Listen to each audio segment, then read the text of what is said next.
Kung napanood nyo na po yung The Exorcist, wala pong tatalo sa movie yan bilang horror movie of all time. Pero alam nyo po ba, ito po ang aking news sa mga maiiwan sa rapture. Kung maiiwan po kayo, wag naman po sana, I hope tumanggap na kayo kay Lord Jesus habang may panahon pa, no? Pero kung maiiwan po kayo, masasaksihan nyo po ang higit pa na horror film kaysa sa The Exorcist. Ang sinasabi kong Exorcist kasi maraming gumawa niyan, yung 1973, starring Miss Linda Blair. Sabi ko po, masasaksihan nyo ang isang higit pa, nakahindik-hindik at nakakatakot na horror. Hindi po pelikula, kundi masasaksihan ng inyong mga mata. May mga Biblia po ba kayo? So, ako po meron akong okay na po yung apps ko ng Bible kung Tagalog. So, ito kasi naglolo ko minsan, hindi ko po alam bakit. Kung may Bibles po kayo, please, makipag-aralan po kayo sa akin ngayon dahil napaka-importante po nito. Actually, isa po ito sa pinaka dapat nating pag-aralan para ang mga tao ay magdesisyon na kay Jesus. Na hindi nila hintayin na maiwan sila at mangyari sa kanila ang lahat nga ng ito. Okay. Biblia. Meron na po, okay. Turn with me to Revelation, or should I say, pahayag po ito, Tagalog Pahayag chapter 13. Mag-uumpisa po tayo sa verse 3. Okay, kasi ito po yung konteksto po nito.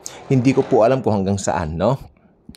Dahil more on study po tayo ngayon. Nag-aaral po tayo. Okay, ito pong mangyayari. Pero bago ko po basahin yung talata, alam ninyo, ganito po ang mangyayari during the tribulation. Hindi ba na-rapture tayo? Tayo mga born-again Christians. Ni-rapture tayo ni Jesus. So, nasa heaven na po tayo. So, ang Antikristo, lalabas siyang pogi points. Dahil, sa pagkalito ng mga tao, kasi malilito yung mga tao, what happened to them? Ano nangyari sa mga, praise the Lord, hallelujah, kanilang ganon. Tapos, biglang may lalabas sa eksena. Isang lalaking napaka-karinyoso. Yung karisma niya. Karinyosong magsalita. Ibig sabihin, marami siyang mapapasunod dahil ang ganda niyang manalita. Itong sasabihin niya, huwag niyo na pong isipin yung mga praise the Lord, hallelujah na yan. Kinuha po sila ng mga alien. Ayun. Pero sa kabila niyan, makikita siya ng mga taong naiwan sa rapture. Makikita nila, meron itong katangian na kakaiba. Parang meron siyang something na hindi nila mapaliwanag. Ayan na po. Alam niyo kung sino yun? Si Satanas. Nasa likod niya si Satan. Yun ang nagpapagalaw sa kanya. Kasi puppet lang naman siya ni Satanas kung tutuusin. Okay. Then right after that, okay, yung mga Hudyo, bibilib din sa kanya. Ang tagal na nating ninanais ang ating third temple. So ito na makakatulong sa atin. Then, makinig pong mabuti, importante po to, lalapitan nila yung lalaking yan na kung tawagin ay Antikristo. Hindi nila alam dahil tayo na nakakaalam yan, tayo mga born-again Christians, di ba? Pwede po ba tulungan ninyo kami na matayo ang third temple? Ay, opo!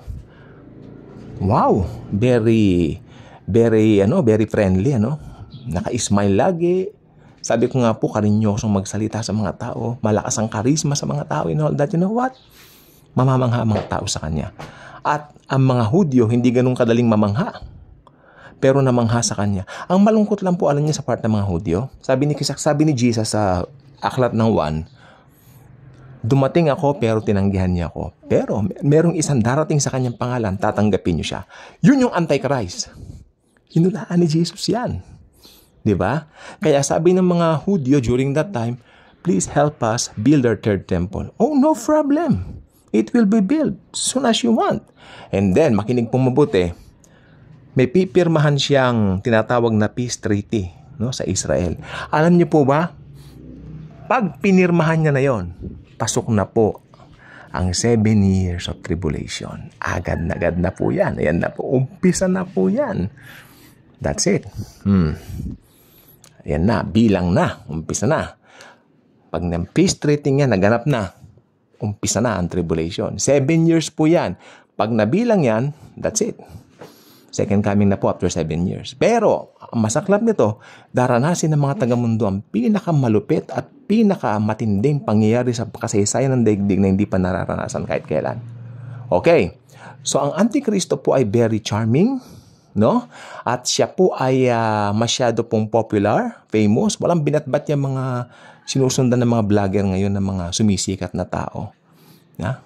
Wala pong binatbat yung kasikatan ng mga yan. Yung sumisikat na tao niya sa Pilipinas lang sila eh. Ito po, worldwide. Worldwide. Pag samasamahin mo ang kasikatan ni Taylor Swift, The Beatles, Michael Jackson, Janis Joplin, Bee Gees, Carpenters, at Elvis Presley, pag samasamahin mo ang kasikatan nila, wala pa po sa 1/4 ng kasikatan ng taong ito.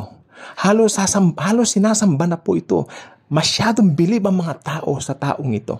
The Antichrist. Okay. So, ito pong mangyayari. Alam ninyo, during that time, marami rin pong naiinggit sa Antikristo. Maraming nabubuwisit sa kanya. Bakit gustong-gusto siya ng mga tao? So, may mga kalaban po siya, right? May mga kalaban din po siya sa politics. Kasi politician po yan eh. Oo. And then, sa loob po ng 3.5 years, magpapakita siya ng gilas. Alam niyo po yung gilas? Hindi gilas Pinas. Okay. Magpapakita siya ng gilas sa kanyang pagpapatakbo, sa kanyang gobyerno. Masyadong successful. Pero may mga naiinggit din sa Antikristo. Alam nyo, ang Antichrist, pinaparallel niya si Jesus. Kay Jesus, maraming naiinggit ng panahon ni Jesus. Sa Antichrist, meron din. May mga naiinggit din sa Antikristo. Di ba? O, may mga naiinggit sa kanya. Ngayon, yung mga naiinggit sa kanya, nagplot na patayin ang Antikristo. And then, ang Antichrist pong ito, habang isa sa kanyang mga campaign o mga speaking engagement, ito po mga nagbabalak sa kanya, sumunod sa kanya, at siya po ay pinatay at binaril. Makinig po mabuti, pinatay siya at binaril siya sa harapan ng madlang people, sa lahat ng mga tao sa buong mundo. Tandaan nyo, worldwide ang popularity ng Antikristo. Lahat ng buong mundo nanonood sa YouTube, nanonood sa Facebook, live, nakikita yung nangyayari. Nakita ng buong daigdig ang kanyang pagkamatay. Eto, pasok na po tayo sa verse natin. May verse po tayo. Kaya nagpakuha ko ng Biblia sa inyo, hindi po ba? Pahayag 13. Okay? Tagalog po ito. Umpisa po tayo sa 3. And then, wala na po akong babanggitin mga talata. Diretso tayo. Ne? Okay. Saan na ba ako? Okay. Umpisahan ko po sa verse 3. Ang isa sa mga ulo ng halimaw ay parang may sugat na halos ikamatay nito. Ngunit ito'y gumaling. Namangha ang buong daigdig sa nangyaring ito. Makinig ha. Namangha ang buong daigdig sa nangyaring ito. At nagsisunod sila sa halimaw. Verse 3 lang po tayo muna mag-focus. Okay? Kung medyo bitin tayo rito, gagawa ako ng panibagong video regarding this. Kasi mahalaga po ito. Okay. Ang halimaw po, ang sabi ng Biblia, okay, ang halimaw ay parang may sugat na halos ikamatay. Actually, namatay po talaga. Na halos ikamatay. Ibig sabihin po, kasi ito po hula. Pero yung nangyari po talagang mamamatay siya. At ang sabi po rito, namangha ang buong daigdig sa nangyaring ito. Okay? Kasi, ba't namangha ang buong daigdig? Kasi gumaling. Ito po ang gusto ko sabihin sa inyo. Makinig pong mabuti. Ang Antikristo po ay namatay, hindi ba? Pero after 3 days, babangon po siya sa kanyang burol, sa kanyang lamay. Babangon siya. Ha, ha, ha, ha, ha, ha, ha. Yun ang daig pa ang horror film. Daig pa ang horror film. Makinig pong mabuti, sa kanyang pagbangon, taglay niya ng kapangyarihan na Satanas. At alam niyo po ba kung kailan po tumiming yung pagbangon niya? After 3.5 years. Natapos niya na yung pogi points niya ng first 3.5 years. And then, tung 3.5 years, bumangon siya. Ha, ha, ha, ha, ha. Nakita yan ng buong mundo at sabi ng banal na kasulatan ng Biblia, namangha ang buong daigdig sa nangyaring ito at nagsisunod sila sa halimaw. Okay. Nagsisunod sila sa halimaw. Finalo nila ngayon sa kanilang Instagram lahat. Halos lahat na nakapollow, nakasubscribe sa halimaw. May mga Facebook siya, may mga YouTube siya, may mga content siya, no? Ayan, pinalo na nila. Ibig sabihin, pinalo na nila sa YouTube. Ayan. Ha! Ayan na. At ang halimaw na ito, makinig pong mabuti. Si Halimaw, si Halimaw po ngayon ay iba na. Kasi yung kapangyarihan po ni Satanas naka-indwell na sa kanya. Siya po ay nakita nilang namatay. Di ba, binaril? Nakita rin nilang bumangon, nag-resurrect. Daig pa ang The Exorcist. Horror talaga.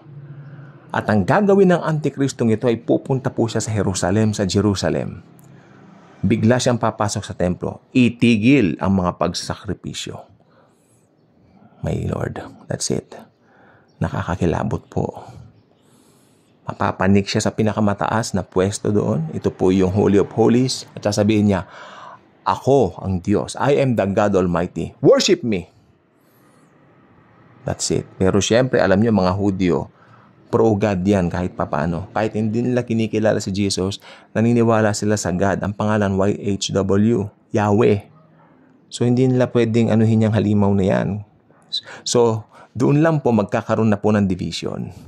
Itong mga naiwan na Hudyong ito maghahanap na po ng katotohanan. Kaya may mga maboborn again po during that time. Makakakilala na kay Jesus Christ. Yung iba namang mga hentil na iba natakot dun sa pagkabuhay. Hindi po ako naniniwala lahat na mga Naniniwala po ko iba natakot. Hoy, demonyo kanila siguro. Magtatago na po sila. Pero ito po, tignan niyo pong nangyari. Sa 4, sinamba ng lahat ng tao ang dragon sapagkat ibinigay nito ang kanyang kapangyarihan sa halimaw. Yung dragon po si Satanas, sinamba ng lahat Sinamba ng lahat ng tao ang dragon sapagkat ibinigay nito ang kanyang kapangyarihan sa halimaw. Sinamba rin nila ang halimaw, yung demonyo, yung Antikristo. Sino ang makakatulad? Oh my Lord. Sino ang makakatulad sa halimaw? Sabi nila. Sino ang makakalaban sa kanya? Sabi pa nila. So parang talagang bilib na sila dun sa Antikristo. Alam niyo po kung bakit? Kasi nga, ang tao meron po siyang to see is to believe. Pero sabi ni Jesus Christ kay Thomas, naniniwala ka ba kasi nakita mo ako? Mapalad ang mga hindi nakakita sa akin, ngunit naniniwala. Pero ang mga tao, sorry kayo, ang mga tao to see is to believe. So, ito po ngayon na nangyari. 5. Pinahintulutang magyabang halimaw. 5 po ito Pinahintulutang magyabang ang halimaw, manlait sa Diyos at maghari sa loob ng 42 buwan. 42 buwan. 42 buwan. Again, 42 buwan. 3.5 years. Ito na po yung, makinig po mabuti, ito na po yung last 3.5 years. Ito na po yung Great Tribulation. Di ba kayo nangingilabot dyan? Kaya kung hindi pa kayo believer ni Jesus, please lang, magdesisyon na kayo. Makinig, 6 na po tayo, dito po sa verse 6. Nilait nga niya ang Panginoon, ang pangalan ng Diyos, ang tahanan ng Panginoon at ang lahat na nakatira doon. Ito po yung tinatawag na abomination of desolation. Ito po yung kalapastangan ng walang pangalawa. Paano po niya nilait? Sabi ko nga po kanina, pumanik siya sa pinakarurok. Ito po kasi yung Holy of Holies. Then sumigaw siya, I am God Almighty. Worship me. I demand worship from all of you. OMG. Ako yung nangingilabot, Okay. Iba kasi pag Biblia Tagalog, Pilipino tayo Mostly I read this from English, but of course, nakakatakot din. Ba't iba talaga ang dating pag Pilipino version? I love this. Maganda po itong app na ito. 7. Makinig. Pinahintulutan din siyang salakayin at ganapin. Sorry. Yun ang hilip sa Tagalog. May mga Tagalog kung hindi maintindihan din Tingnan nyo. Pinahintulutan din siyang salakayin at gapiin. Gapiin parang talunin ba yun? Tama ba? Pinahintulutan din siyang salakayin at gapiin. Tama po ng session ko? Gapiin ang mga hinirang ng Diyos. At binigyan siya ng karapatang mamahala sa makinig. Importante ito. Bawat lahi, bawat lipi, bawat wika, at higit sa lahat, bawat bansa. Yung mga sumisikat po dito na sinusundan ng mga vlogger sa Pilipinas, Pinas lang yan. Pero ito, makinig po mabuti, worldwide. Susuko sa kanyang paanan ng lahat ng bansa. OMG. 8. Makinig. Sasamba sa kanya ang lahat ng nabubuhay sa ibabaw ng lupa, maliban sa mga taong I love this. Naiyak ako dito. Maliban sa mga taong ang pangalan ay nakasulat sa aklat ng buhay, magmula pa ng likhain ng sanlibutan, ang aklat na ito'y iniingatan ng korderong pinatay, ang korderong banal, ang korderong mahal. Sino ang korderong mahal? Si Jesus. Ibig sabihin yung mga maboborn again sa tribulation, yung mga magpapapugot ng ulo, makinig pong mabuti, iniingatan na ng korderong banal at korderong mahal. Ne? Sino ang korderong mahal? Si Jesus. My Lord. Ulitin natin yung 8. Naku, okay lang mahaba. Okay lang maski mabot tayong 30 minutes. Sasamba sa kanya ang lahat ng nabubuhay sa ibabaw ng lupa. Maliban sa mga taong, maliban sa mga taong ang pangalan ay nakasulat sa aklat ng buhay, magmula pa ng likhain ng sanlibutan. So, yung mga maliligtas pala sa Great Tribulation, nakasulat na rin sa aklat ng buhay ang pangalan ever since. Parang tayo. Kaya totoo po ang predestination. We are predestined by Jesus to be saved. He is God. Outside time siya. Huwag nating isipin, paano nangyari yun? Diyos siya eh. Hindi mo na problema yun. Problema ng Diyos. Wala rin problema ng Diyos. Basta sa Diyos yun eh. Diba? Si Lord, God. Jesus is God. He is God. He is all-knowing. He is almighty. He knows everything. Omniscience, omnipresence, omni. Lahat ng kaomnihan, nasa kanya na. Okay. 9, ang lahat ng mga may Alam niyo po ba, pag sinasabi ng Bible, especially ni John dito sa Revelation, ang lahat, sinasabi rin ito ni Kristo, di ba, ni Jesus? Ang lahat ng may pandinig ay makinig. Ibig sabihin, bigyan mo ito ng tuon ng pansin. Pero ako itong 9, nakalagay, ang lahat ng may pandinig ay makinig. Mas maganda po pag may Bible kayo while studying this. Kung nagustuhan niyo po ito, ulit-ulit niyo itong video. No? Pero sana pag inulit yung video, may Bible po kayo with you. Ha? Para mas maganda po. Exciting. Ano po? Ang lahat ng may pandinig ay makinig. Pag sinasabi, makinig po mabuti sa akin, no? Pag sinasabi ng Bible yan, merong special revelation na contain ang mga susunod na talata. At napaka-importante po niyan. At isa po sa mga sinasabi diyan ngayon na revelation sa akin ay, personal revelation sa akin, yung mga hindi pa nakakakilala kay Jesus ngayon, please lang, tumanggap na kayo kay Jesus. Receive Him as your personal Lord and Savior unless makakasama kayo dito. Nakakakilabot, nakakatakot po yung horror na yan. 10. Ang sino mang itinakdang mabihag ay mabibihag nga. Ang itinakdang mamatay sa digmaan ay sa digmaan nga mamamatay. Kaya't kailangan magpakatatag at maging tapat ang mga hinirang ng Diyos. Ito po yung mga tribulation saints. Kasi may mga mamamatay na tribulation saints. Papatayin sa pamamagitan ng, alam mo na yun, pugot. Ang pugot po isang covenant. Ang pugot po ay grace. Ha? Huwag niyo sabing walang grace. May grace din po doon. 11. At nakita ko, ito pa. Hindi ko alam kung susunod na ito. Pero sige, pahapyawan ko kayo. Itutuloy natin to na mga kaibigan. Masyado mahaba. 20 minutos lang gusto ko eh. Para mas ma-absorb nyo. Hindi ako gumagawa ng mahabang episodes kasi useless. Mas gusto ko yung maski maikli lang na ano nyo. Anong tawag doon? Na-absorb ninyo, no? So, titigil lang po ako sa 11 Kung medyo I feel free to record ng another vlog, an episode, gagawin ko po, ne? Pero hanggang 11 lang tayo ngayon. Tungkol to sa halimaw. At nakita ko ang isa pang halimaw na lumitaw sa lupa. Pero mapapaliwanag ko sa inyo itong lupa ngayon tsaka yung dagat, ne? At nakita ko ang isa pang halimaw na lumitaw sa lupa. May 2 sungay ito na tulad ng mga sungay ng isang batang tupa. Ngunit ang kanyang tinig ay parang tinig ng dragon. So meron pa pala ng isang halimaw din eh. Lumitaw po siya sa lupa. Pag lupa po, makinig po, 2 halimaw yan eh. Isang halimaw galing sa dagat at isang halimaw galing sa lupa. At sa Biblia po, especially sa Old Testament, pag sinasabing lupa, tumutukoy sa lupa, lupang pangako, lupang Israel, bansang Israel. So, ito po sinasabi sa 11 na halimaw na nalilitaw ay manggagaling po sa Israel. Ito po yung false prophets. Ha? Ito po yung false prophet. Ngayon, yung isang halimaw, lumitaw galing sa sea, sa dagat, no eh? Yun po yung Antichrist. Ibig sabihin po, lumitaw siya sa dagat, ibig sabihin, foreigner siya. hentil siya. Kaya sa dagat siya galing. Kasi meron kami ditong Bible story, no? Yung mga bata pa po kami, nagtatakutan kami. Doon sa Bible story na yun, merong drawing ng halimaw sa sea. Pinapanakot ko sa kapatid nung malito ko, yan ang gagawin ng halimaw. Yung palang yan, naging nangangaral na ako ng Word of God, ito pala ako. Natawa ako ng konti. So, ipuputulin muna natin dito, masyado pong mahaba. Ano po?